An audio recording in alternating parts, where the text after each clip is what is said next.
Hello students, today we have to learn about the chapter 1 introduction and the production possibility curve and shift in PPC. Okay, shift in PPC. There is the shift in PPC. It means PPC will be shift near about this kind.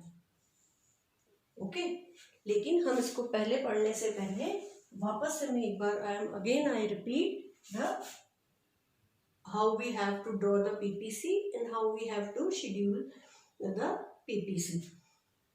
There is the X commodity. We have to take the X commodity on X axis and the Y commodity and the Y axis. Okay. MOC means marginal opportunity cost. X and Y commodity. X commodity suppose 0. Okay. Then we have to produce the 15 units of the Y commodity. Again, when we have to produce the X commodity 1, then we have to sacrifice the Y commodity. ऐसा मैंने आपको पहले वाले उसमें भी video में ये चीज़ बताई थी कि हमें यहाँ पे Y commodity को सेक्रीफाइस करवाना है. Y commodity सेक्रीफाइस हो रही है और X commodity गेन कर रहे हैं. X commodity में हमें बेनिफिट हो रहा है, बेनिफिशियल है, फायदा हो रहा है, इसलिए प्रोड्यूसर इसको प्रोड्यूस कर रहा है और इसके रिसोर्सेज को इस पे यूज कर रहा है और इसके रिसोर्सेज को यूज कर रहा है, इसलिए वो इसको सेक्रीफाइस कर रहा है. तो जब वो इसकी 1 कमोडिटी को 1 यूनिट को प्रोड्यूस करेगा तो वो इसको सेक्रीफाइस करेगा, 1 यूनिट को इसके रिसोर्सेज को सेक्रीफाइस करेगा. जब वो इसके रिसोर्सेज को सेक्रीफाइस करेगा तो उसको जो भी फायदा होगा तो वो यहाँ पे देखेगा, उसको फायदा हो रहा है, उसमें बेनिफिट है, तो वो इसकी अगेन सेकेंड यूनिट को प्रोड्यूस करेगा. जब सेकेंड यूनिट को वो इसकी प्रोड्यूस करेगा तो उसको दिख रहा है कि यहाँ पे और ज़्यादा बेनिफिट हो रहा है, फायदा हो रहा है, उसको इस साइड मूव होने में कोई लॉस नहीं है, तो वो इसकी साइड में इसको सेक्रीफाइस करता जाएगा. ज़रूरत से ज़्यादा, पहले से और ज़्यादा more and more commodity he will be sacrifice, resources he will be sacrifice for the X commodity. Second unit produce करने के लिए वो यहाँ पे और ज़्यादा करेगा. जैसे हमने यहाँ 1 का डिफरेंस लिया तो हमने यहाँ पे फिर कितने का 2 का. अभी सेक्रीफाइस तो हो रहा है लेकिन डिफरेंस क्या हो रहा है इनका, इंक्रीजिंग ऑर्डर में हो रहा है. यहाँ 1 का डिफरेंस था और यहाँ पे 2 का, लेकिन ये डिक्रीजिंग ऑर्डर है. फिर ये थर्ड यूनिट जब हम प्रोड्यूस कर रहे हैं तो इसके बाद में यहाँ पे 3 का डिफरेंस आ गया. इट मीन्स 9 कमोडिटीज को हम यहाँ पे प्रोड्यूस कर रहे हैं. और जब हम 9 कमोडिटीज को, जब हम यहाँ 4 यूनिट्स को प्रोड्यूस कर रहे हैं तो यहाँ पे हम 4 का डिफरेंस आ गया, 3 का आ गया और ये 4 यूनिट्स का आ गया. 4 यूनिट्स का, इसका मतलब इसकी हर एक एडिशनल यूनिट जो हम प्रोड्यूस कर रहे हैं वो हमें फायदा दे रही है, इसलिए हम इसको और ज़्यादा इसके रिसोर्सेज को सेक्रीफाइस करते जा रहे हैं और उन रिसोर्सेज को हम इसकी साइड में यूज करते जा रहे हैं. 4 यूनिट के बाद में अब हमारे को 5 का डिफरेंस लेना है, तो हमने सारे रिसोर्सेज को यहाँ से हटा दिया और इसको प्रोड्यूस होने में कर दिया, इसको लगा दिया. ठीक है, अब हमारे कॉम्बिनेशन कितने बने, A, B, C, D, E and F. ठीक है, अब इसको हम कैसे यहाँ पे ड्रॉ करते हैं. अब हम इसको ड्रॉ करने के लिए हमने यहाँ पे इसको फर्स्ट यूनिट X कमोडिटी को लिया X एक्सिस पे, तो 0, फिर 1 2 3 4 5, तो 1 2 1 2 3 4 and 5.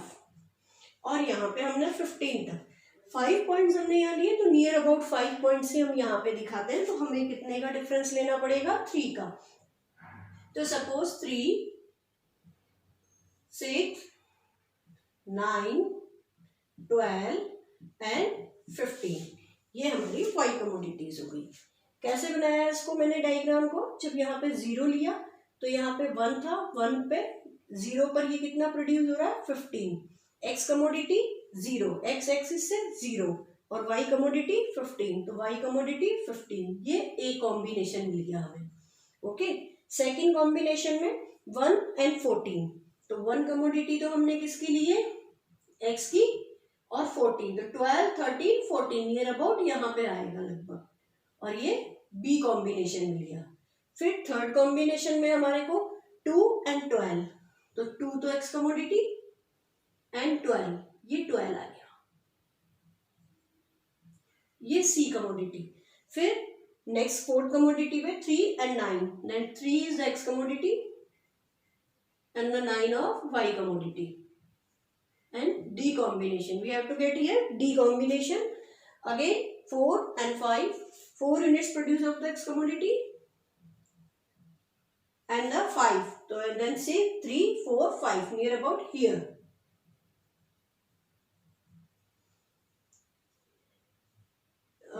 E combination. Okay, we have to get the E combination, and then 5 of X commodity, then 0 commodity produce. Okay, तो यहाँ पे मिला हमारे को F combination. We have to join the all dots A, B, C, D, E and F, और ये हमारा PPC का तैयार हो गया। ये तो बात हमने करी थी कल तक की, क्योंकि कई बच्चों को कल पीपीसी समझ में नहीं आया था, तो मैंने आज इसको दोबारा रिपीट करा है। अब इसके बाद में बात होती है हमारी इसका मीनिंग हो गया था प्रोडक्शन पॉसिबिलिटी का। प्रोडक्शन पॉसिबिलिटी का curve which shows the combination of to commodities which can be produced with the fuller utilization of given resources and technology. Then अब हम आज के टॉपिक की बात करते हैं।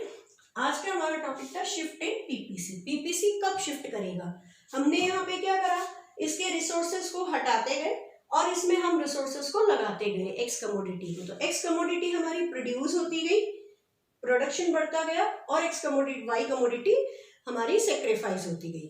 अगर हमें वाई कमोडिटी का प्रोडक्शन बढ़ाना था तो हम एक्स की साइड से डाउन होते जाएंगे और वाई की साइड हम इंक्रीजिंग ऑर्डर में बढ़ते जाएंगे, जिस भी कमोडिटी को हम यहाँ पे प्रोड्यूस करेंगे। इसका डिफरेंस कैसे पता चलेगा? मार्जिनल अपॉर्चुनिटी कॉस्ट कैसे पता चलेगी? इसका फॉर्मूला रहेगा delta Y upon delta X. जो भी आपने वाई एक्सिस पे लिया है उसका चेंज, जो आप सेक्रीफाइस कर रहे हो और जो आपने गेन करा है, divide by gaining portion. Okay, change in gaining portion, जो आपने जिस भी कमोडिटी को आपने गेन करा है। जैसे यहाँ का डिफरेंस फर्स्ट वाला नील हो गया, फिर सेकंड पे 15 and 12 का डिफरेंस 3 और इसका डिफरेंस 1, देन 3 डिवाइड बाय 1। तो इसका रेशियो हमारे पास में क्या आना चाहिए? 3:1। ओके, सॉरी 14 लिया था हमने, 15 नहीं 14। ओके, तो 1 का डिफरेंस था, यहाँ पे 1 का डिफरेंस था, तो यहाँ पे रेशियो बना हमारा 1:1। उसके बाद में नेक्स्ट हमारा कितने का डिफरेंस आया? 14 and 12 का डिफरेंस हमारा कितना आ जाएगा? 2 आ जाएगा। तो 2 डिवाइड बाय 1, तो 2 डिवाइड बाय 1, तो इसका डिफरेंस हमारा ये हो गया।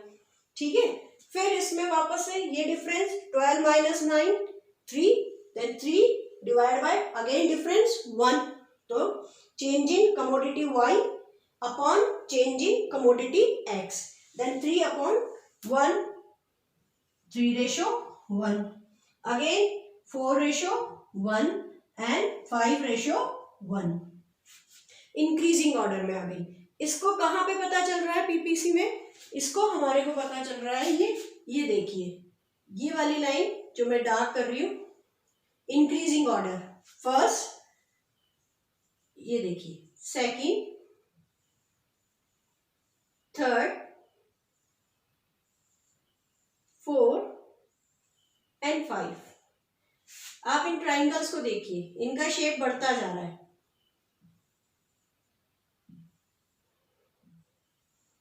ये पोर्शन सब में सेम है, इसकी हर एक एडिशनल यूनिट के लिए इसको सेक्रीफाइस करता जा रहा है, लेकिन ये जो लाइन है ये इंक्रीज होती जा रही है। देखिए, तो ये कहाँ पता चल रही है? मार्जिनल अपॉर्चुनिटी कॉस्ट पे पता चल रही है, मार्जिनल अपॉर्चुनिटी कॉस्ट है। अब हमारा टॉपिक है चेंज इन रिसोर्सेस और change in technology. PPC, shift in PPC. PPC कब शिफ्ट होता है? तो पीपीसी कर्व कब शिफ्ट होता है? 2 रीजन से होता है, due to the change in resources and due to the change in technology. अगर रिसोर्सेस चेंज हो गए, मान लीजिए दोनों ही कमोडिटी के रिसोर्सेज वहां पे चेंज हो गए, जो भी हमारे पास में सामान बनाने के लिए सोर्सेस थे वो अब हमारे पास पहले से ज्यादा आ गए, तो पीपीसी कहाँ शिफ्ट हो जाएगा, राइटवर्ड शिफ्ट हो जाएगा। तो when the resources are increases that time PPC will be shift to the rightward, and when the resources are decreases that time PPC will be shift to the leftward. Okay, लेकिन अगर एक ही commodity के resource बढ़े, जैसे suppose Y का resource बढ़ा, X का नहीं बढ़ा, तो क्या हो जाएगा, इस तरीके से हो जाएगा कर्व, ठीक है। और अगर एक्स कमोडिटी के रिसोर्स बढ़ गए और वाई के नहीं बढ़े, तब क्या हो जाएगा, एक्स कमोडिटी का और शिफ्ट हो जाएगा, डिक्रीज होने पे वाइस वर्सा। ऐसे ही पीपीसी कब शिफ्ट होगा, रिसोर्स के बढ़ने पर और रिसोर्सेस के कम होने पर। और चेंज इन टेक्नोलॉजी के भी साथ में ये शिफ्ट होगा। अगर टेक्नोलॉजी में हम डिक्रीज वर्ड तो पढ़ते नहीं है, टेक्नोलॉजी तो अपग्रेड ही होती है, तो टेक्नोलॉजी जब अपग्रेड होती है तो ये सिर्फ राइटवर्ड शिफ्ट होता है। तो हम इसमें सिर्फ एक ही सिचुएशन पढ़ते हैं, टेक्नोलॉजी के चेंज होने पे कहाँ शिफ्ट होगा, ये राइटवर्ड शिफ्ट होगा। तो दोबारा अपना टॉपिक क्या रिवाइज हुआ, क्या पढ़ा आज हमने, मार्जिनल अपॉर्चुनिटी कॉस्ट टेबल और इसका डायग्राम प्लॉट करना, और एक टॉपिक हमने पढ़ा शिफ्ट इन पीपीसी शिफ्ट कब करेगा, due to the change in resources and due to the change in technology. When the resource are increase of the both commodities that time PPC will be shift to the rightward, and when the resources are decreases of the both commodity that time PPC will be shift to the leftward. Then PPC will be shift to the leftward when the resource of increase of X commodity, that time PPC will be increase the